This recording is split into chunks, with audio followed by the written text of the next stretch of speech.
अस्सलामुअलैकुम dear students. तो exercise 2.6 के जो रिमेनिंग क्वेश्चंस रह गए थे वो आज के इस लेक्चर में मैं कंप्लीट करवाऊंगी। अगर आप मेरे चैनल पर फर्स्ट टाइम आए हैं तो चैनल को सब्सक्राइब, वीडियो को लाइक ज़रूर कर दीजिएगा। तो क्वेश्चन नंबर 5 स्टार्ट करते हैं। इसमें ये कहा गया है the sum of two numbers is 11 and the product is 30, find the numbers. तो दो ऐसे नंबर्स जिनका सम 11 हो और जिनका प्रोडक्ट 30 हो, वो नंबर्स फाइंड करने हैं। तो दो नंबर्स फाइंड करने हैं। सबसे पहले उनको लेट कर लेते हैं कि वो दो नंबर्स एक्स हैं। तो यहाँ पे सबसे पहले लेट कर लेंगे, let two numbers are x and y. मैंने स्टार्ट में ही दो नंबर सेलेक्ट कर लिए हैं, एक्स और वाई। अब गिवन कंडीशन क्वेश्चन की जो है उसके मुताबिक लिखेंगे according to given condition. Given condition ये है कि दोनों नंबर्स का जो सम है ना वो 11 है, अकॉर्डिंग टू गिवन कंडीशन। तो गिवन कंडीशन क्या है, the sum of two number is 11। तो दो नंबर्स एक्स और वाई हैं तो इन दोनों का सम क्या होगा, 11 होगा। एक तो ये कंडीशन है। दूसरा, इन दोनों एक्स और वाई का जो प्रोडक्ट है वो 30 है। तो अब ये दो नंबर्स हमने फाइंड करने हैं। दो इक्वेशंस बन गई हैं। ये इक्वेशन नंबर 1 और ये इक्वेशन नंबर 2 है। अब इक्वेशन नंबर 2 से हम x या y की वैल्यू इजीली निकाल के यहाँ पे पुट करके वैल्यूज फाइंड कर सकते हैं। तो मैं यहाँ से x की अगर वैल्यू निकालूं तो ये आ जाएगी 30/y। y इधर मल्टीप्लाई था, इस साइड पे डिवाइड। इसको नाम दे देंगे इक्वेशन नंबर 3 का। तो इक्वेशन नंबर 3 को पुट करना है इक्वेशन नंबर 1 के अंदर। तो पुट 3 इन 1। जब यहाँ पे पुट करेंगे x की वैल्यू आ जाएगी, x y की वैल्यू आ जाएगी, y को यहाँ पुट करके फिर x फाइंड कर लेंगे। तो इस तरह हम वो दो नंबर्स इजीली फाइंड कर लेंगे। 3 को 1 में पुट कर देंगे, x की जगह पे इक्वेशन नंबर 1 बिकम्स, x की जगह पे आ जाएगा 30/y plus y is equal to 11। यहाँ से y भी निकाल सकते हैं, x भी, अपनी मर्जी है x या y को ये एक वैल्यू निकाल के यहाँ पे पुट करनी है। एलसीएम लेंगे, एलसीएम y आ जाएगा, y कैंसल आउट 30, यहाँ पे y से multiply, y square is equal to 11। तो इसको हम लिख सकते हैं y square plus 30 cross multiply कर देंगे, 11y हो जाएगा। तो ये क्वाड्रेटिक इक्वेशन बन गई है। 11y को इस साइड पे ले आएंगे तो ये प्लस था, इस साइड पे आके माइनस हो जाएगा और प्लस 30 इज इक्वल टू 0। तो यहाँ से y की वैल्यू फाइंड कर लेंगे। क्वाड्रेटिक इक्वेशन है, दो ऐसे नंबर्स जिनको मल्टीप्लाई करने से 30y स्क्वायर आए और प्लस माइनस करने से 11 आए। तो 5 6 आर 30 और 5y और 6y, आंसर -11y मल्टीप्लाई करने से प्लस 30 आ जाएगा। ये दो फैक्टर्स इसके बन सकते हैं। तो इसमें से y कॉमन ले लेंगे, यहाँ पे आ जाएगा y -5 -6 कॉमन लेंगे, y प्लस माइनस -6 5 आर 30। तो फैक्टराइजेशन में अगर ये दोनों सेम आ जाए तो इट मीन्स फैक्टर्स बिल्कुल ठीक होते हैं। y -5 दोनों में सेम है, कॉमन ले लेंगे, अंदर y -6 रह जाएगा। दोनों को 0 के इक्वल लिखेंगे तो y की दो वैल्यूज आ जाएंगी, y इज इक्वल टू 5 और y इज इक्वल टू 6। अब y की वैल्यू तो आ गई है, x की वैल्यू रह गई है। तो ये x था इक्वेशन नंबर 3 में। x किसके इक्वल है, 30/y के। तो y की वैल्यू यहाँ पे 5 और 6 पुट कर देंगे तो x की भी दो वैल्यूज आ जाएंगी। तो यहाँ पे इसको लिख देंगे पुट इन इक्वेशन नंबर 3। मैं यहाँ पे इक्वेशन नंबर 3 को अगेन लिख रही हूँ जो कि है x is equal to 30/y। तो यहाँ पे पहले y इसके अंदर 5 पुट करेंगे और फिर इसके साथ 6, इस साइड पे 5 पुट कर देंगे, यहाँ पे 6। तो x is equal to 30 divided by 5, 5 6 are 30। तो x का आंसर आ जाएगा 6। अब इसी में x is equal to 30 divided by y की वैल्यू 6 पुट करेंगे, 6 5 आर 30। तो x 5 आ गया, 6 आ गया, y 5 y 6। तो यानी कि x और y, हैंस हम लास्ट में लिख देंगे, hence required numbers are 5 and 6। Required numbers जो x और y थे वो क्या हैं, रिक्वायर्ड नंबर्स 5 और 6 हैं। क्योंकि दो ऐसे नंबर्स इनका सम 11 और प्रोडक्ट 30 हो, तो 5 और 6 का सम 11 बनता है और इन दोनों का प्रोडक्ट 30 बनता है। तो ये दोनों नंबर्स ही इसके आंसर में आ जाएंगे। इसके बाद क्वेश्चन नंबर 6 है जिसमें यह कहा गया है the sum of the squares of two consecutive odd integers is 34, find the integers. अब हमने दो कंसेक्टिव ऑड इंटीजर्स लेने हैं जिनके स्क्वायर का सम किसके इक्वल है, 34 के। तो फिर वो दो इंटीजर्स क्या होंगे वो फाइंड करने हैं। अब इसमें दो कंसेक्टिव ऑड इंटीजर्स लेने हैं तो वो दो कंसेक्टिव ऑड इंटीजर्स x-1 ले सकते हैं, x+1 ले सकते हैं, या तो ये दो ले सकते हैं या फिर हम ये दो कंसेक्टिव इंटीजर भी ले सकते हैं, 2x+1 और 2x+3। दोनों से आंसर बिल्कुल सेम आता है। तो ये भी दो कंसेक्टिव ऑड इंटीजर्स हैं, ये भी दो कंसेक्टिव ऑड इंटीजर्स हैं। 2x+1 और 2x+3। मैं यहाँ पे ये फर्स्ट वाले दो कंसेक्टिव ऑड इंटीजर्स ले रही हूँ। तो x-1 let two consecutive odd integers are x-1 and x+1।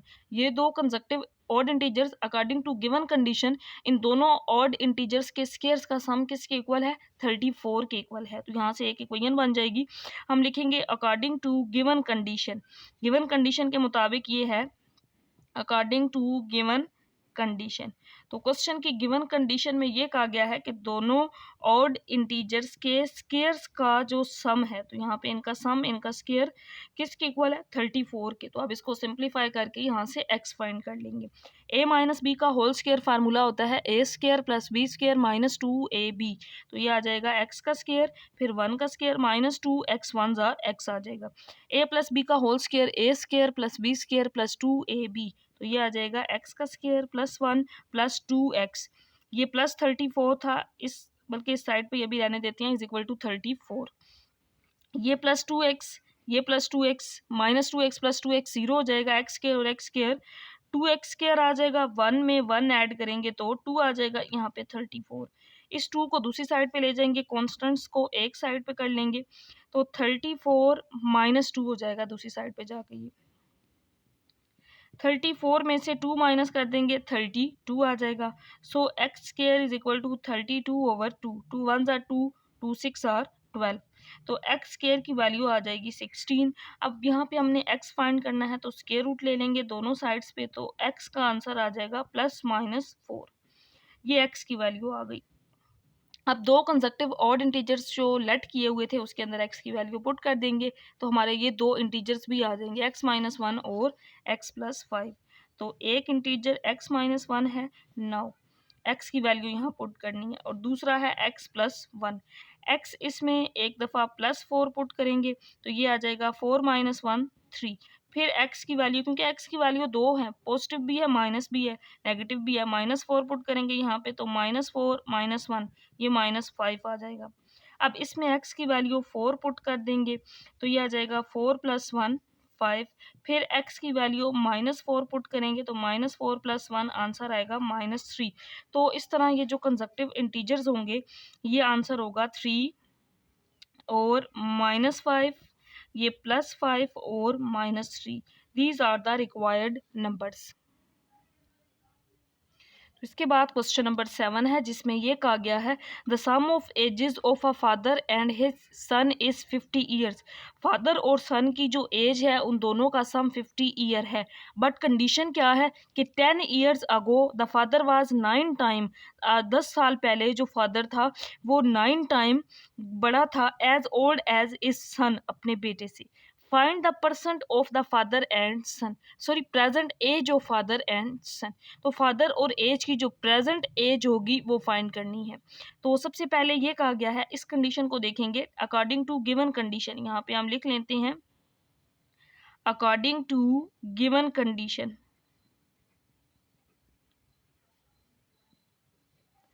According to given condition, given condition क्या है कि 10 years ago the father was 9 time as old as his son. तो दो चीज़ें हैं, एक इसमें फादर है और दूसरा सन है। हम कहते हैं कि 10 ईयर्स अगो सन की एज अगर x थी तो फादर की 9 टाइम्स थी x से, अपने बेटे से, तो यानी कि वो 9x हो जाएगी।